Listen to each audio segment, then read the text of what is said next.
let's waste no time. It's time for us to do week 2, day 2, whatever they're calling it. Spring Breakin. You already saw week 1. Week 1 was crazy. It was crazy, okay? We got a brand new NXT champion.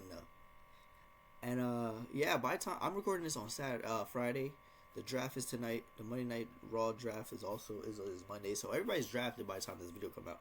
But that ain't the video we're posting. We're posting our predictions, not our prediction. Yeah, our prediction. Yeah, and maybe I'll do a draft review and all that stuff. But for now, we ain't talking about that.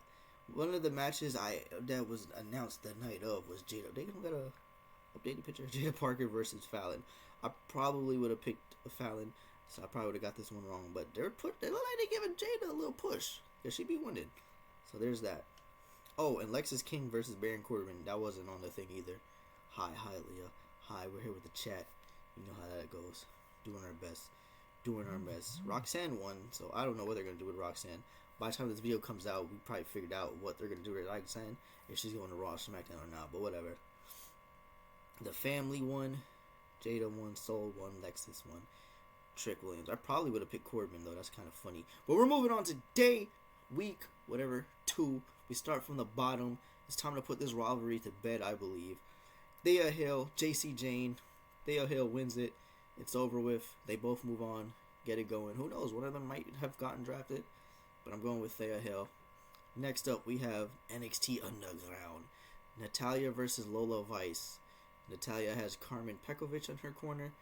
Lola Vice has Shayna Baszler in her corner. And this is where Natalya puts over Lola Vice and helps Lola Vice. They're really giving Lola a good push. She is adapted to professional wrestling from MMA very well. She could put her in the class with Shayna and Riddle of people who really got a good grasp of it.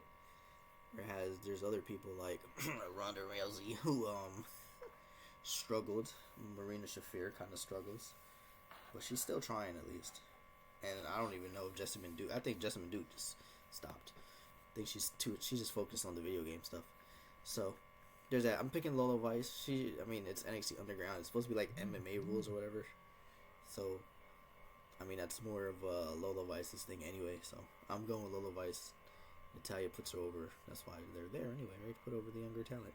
Now we have the Authority of Pain versus versus Axiom and Nathan Frazier. I would assume Axiom and Nathan will win, right? But they're so much smaller. It's just a weird match. Because why is the Authority of Pain, aka Final Testament, Karrion Kross, Scarlett, Paul, why are they in this match? This is just a weird match. Because a loss for them seems a bit strange to these smaller guys when they're trying to promote this group as a power group. But it's just weird that they're going for these titles. I'm going to pick Axiom and Frazier anyway. We'll see what happens with them. We'll see. You said Axiom and Nathan, and you said Thea. What about Natalya and Lola? Literally, what about Natalya and Lola? Then we have the main event. I assume is the main event. Obafemi versus Ivar. At this time, right now, it just seems like they're just feeding Obafemi to all the big men, and it's just gonna be a bunch of big men slapping, beat. Pause. That's Big E's words. Big E's words, not mine. What's up, topside? I'm going with Obafemi to defeat Ivar. I think this is just a match to show what both of them can do. And Oba will continue his dominance, really. And it's going to be a good match. Ivar is a really good wrestler for his size. He's actually very athletic. Oba, another guy for his size, very athletic. They both move well, so this should be a fun fight. A fun battle.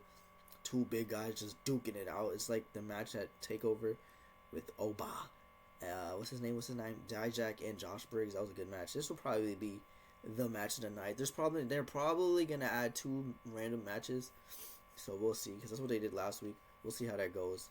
What up, Kim Memphis? He said Thea, Axiom, Nathan, Oba retains, and he said my Lola got this. That's crazy. But it seems like we all have the same predictions. Me, Kim Memphis, Leah.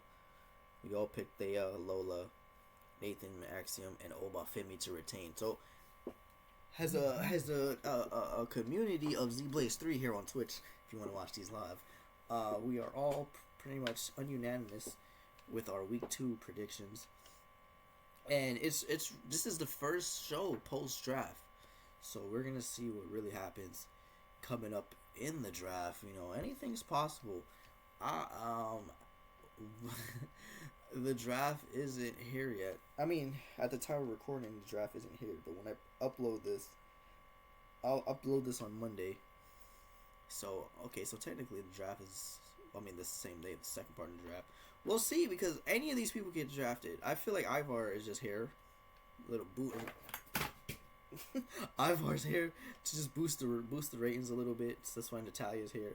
I don't think either of them are going to be on NXT. They're both going to be either Raw or SmackDown. Omofimi, I think he's going to stay on NXT. Nathan Axiom probably going to stay because they're the tag champions. Oh, and Akam and Razor, I feel like are going to stay on Raw or SmackDown. I don't think they're going to come down. Lola might get drafted. They might draft her. And Thea or JC might get drafted also.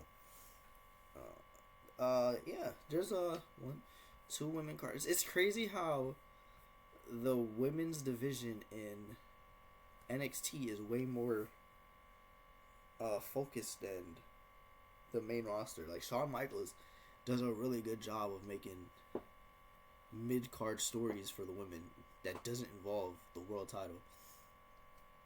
It's not like the end. Like, every title doesn't need a world championship. And Shawn Michaels and NXT is understand that concept that it doesn't need a world title.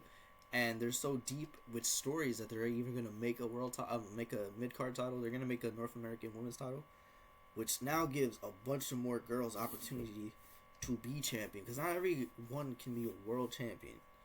So a lot of these girls don't get an opportunity to ever be champion. That's why it was cool when they made the tag titles. Because now it made some of these girls, at least they could be a tag champion.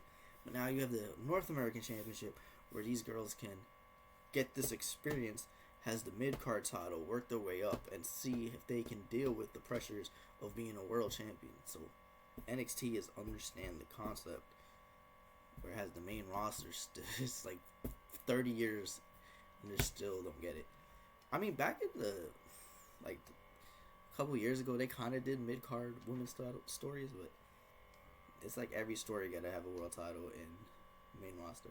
But yes, that is my prediction. We'll go through it again. Thea Hale, Lola Vice, Razor and Axiom, Obafemi retains.